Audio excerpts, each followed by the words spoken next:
friends and then make new friends. It was hard. I had to leave my best friends. Also, my best friend had to leave as well. So I went to the West Coast up here in Washington, and he went to Maryland with his mother. And it was hard because him and I've been through a lot together. But ever since I moved to Washington, I made a lot of friends here, and I have a best friend here now, which is great. Yeah. Do you find it hard to stay in contact with a lot of people since you've moved? It has been hard. I have one of my friends' social media account, but apparently, I guess it was deleted for some reason, and I've been trying to contact him, but I can't find anything that has his name on it. Not even a Facebook page or Instagram page, so it's been hard. Yeah.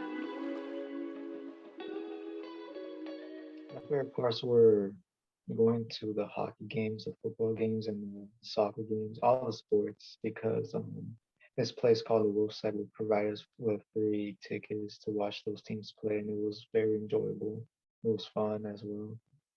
Also, Yeah. it's a good place to live in because it also has a NBA team, hockey team, and I can't live in a place that has no professional teams because Yeah. I would get bored. The only thing they didn't have was football, which sucked. But I mean, Cool football. They had an arena football team called the Talons, but they disbanded because they thought the Rares were going to move to San Antonio. But oh, right. Yeah. then he made another team called the San Antonio Commanders, and for the AAF, I became a fan of that team. I also bought a helmet of them, but the league disbanded, so there's no team. I moved to San Antonio because my father was injured in Afghanistan, um, and they had to treat him there. And then I first got San Antonio in the summer of 2012. I stayed the entire summer there, helping out my dad, pushing his wheelchair, helping him, give him his food, his drinks, everything. Um, and then I go back to Oklahoma and wait for like the beginning of 2013 is when my dad finally got his orders to move to San Antonio. And I was pretty happy because I really enjoyed it down there. And so we moved down to San Antonio. We get a house. We rent a house there on the base. It was a nice little house. It wasn't bad. The neighborhood was nice. People around us were cool people to be with. Um, it was a very enjoyable time. And when I had to leave, it was heartbreaking. And the day I left, it was pouring rain. So basically, probably Oh, Santa crying for yeah. us. Yeah. That very much was. And that leaving San Antonio was the hardest thing I had ever had to do. Yeah, I was on my just playing video games like a normal little kid, and I hear my mom gasp, and I'm like, "What's going on?" And my mom tells me that he was injured, like badly. And I was thinking, was he shot? What happened?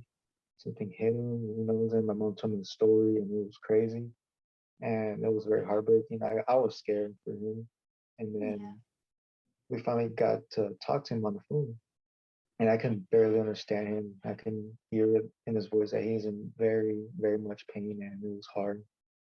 It was hard to understand him, and me, my mom, I had to ask him like, I can't tell him that I couldn't understand you. It was tough. It took about like a month until we could like fully understand him again because it looked painful from the stitches and the surgery.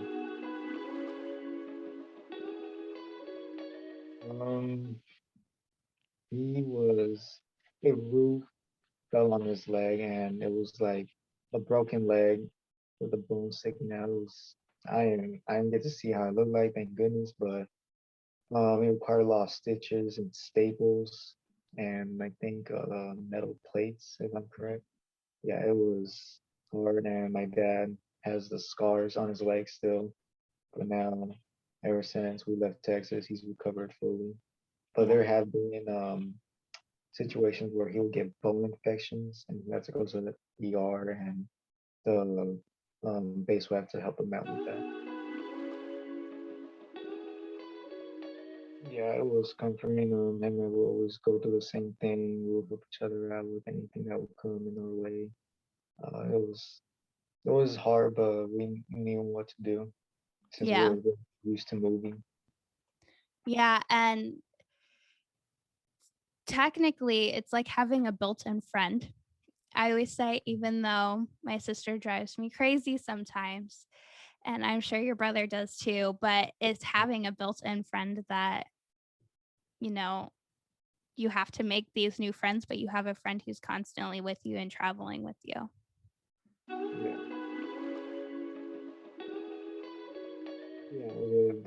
yeah. If somebody told me anything that he was gonna be there, I would wear my Lakers jersey. But I, We got no information that day. I yeah, wish we got more information that day, but that would, I mean, I remember where I was sitting in the bleachers, like the chair sitting on the, because we didn't even know going into it. We just like got told to go to the gym and wait. Like I didn't even have a phone to take pictures or anything. And I wish like I knew because, you know, I would have been so much more excited too.